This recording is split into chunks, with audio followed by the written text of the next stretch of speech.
Radaba is taking one of her daily strolls along the docks. See how it's showing? To check for blue-green algae. We're not seeing as much on the top of the water as we did yesterday. Radaba is the manager at Central Marine, one of the businesses hit hardest by the 2016 algae blooms. It was the worst we've seen it yet.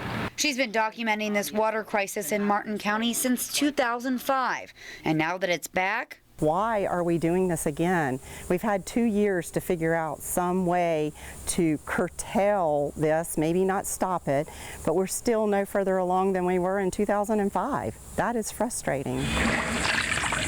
A little more than a mile up the road is Outboards Only. Co-owner Phil Norman shares the same sentiment. It's kind of like, again, really?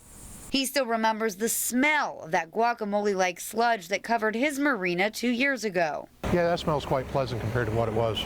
Norman says this year is already feeling like 2016. Business is bad. If it really affects us like it did in 16, we're pretty much done. We're shutting down. Look at the water, it's disgusting. Bob Marks says if algae continues to wash up on his beach, he might say goodbye to his family home of 15 years. I can't go through this. Watch the river just deteriorate. It's just continually getting worse every year.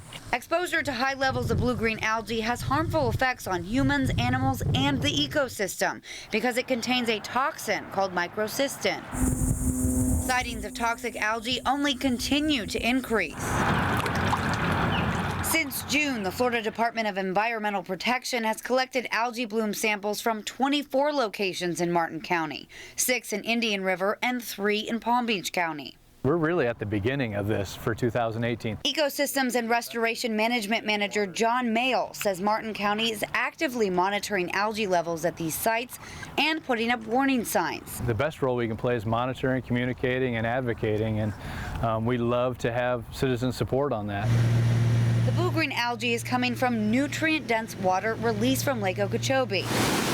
The U.S. Army Corps of Engineers halted discharges for 9 days, resuming regular flows on July 9th.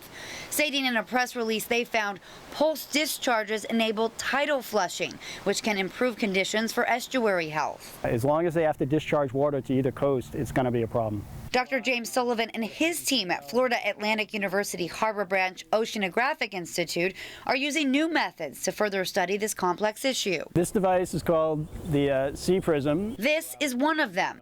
The device will identify blue-green algae at Lake Okeechobee and collect hourly data 365 days of the year. It's one of only 4 in the U.S. monitoring lake blooms. This is a great tool that we can use to much better understand the dynamics of these blooms.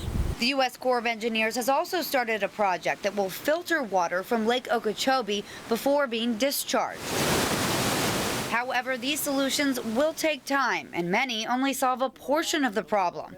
And with politics at play, it's likely this green monster will be terrorizing Martin County for many years to come. What does our future hold? Are we going to be exposed to this enough that we come down with these diseases? I didn't make the choice to dump these toxins on me. Jamil Donith, your South Florida.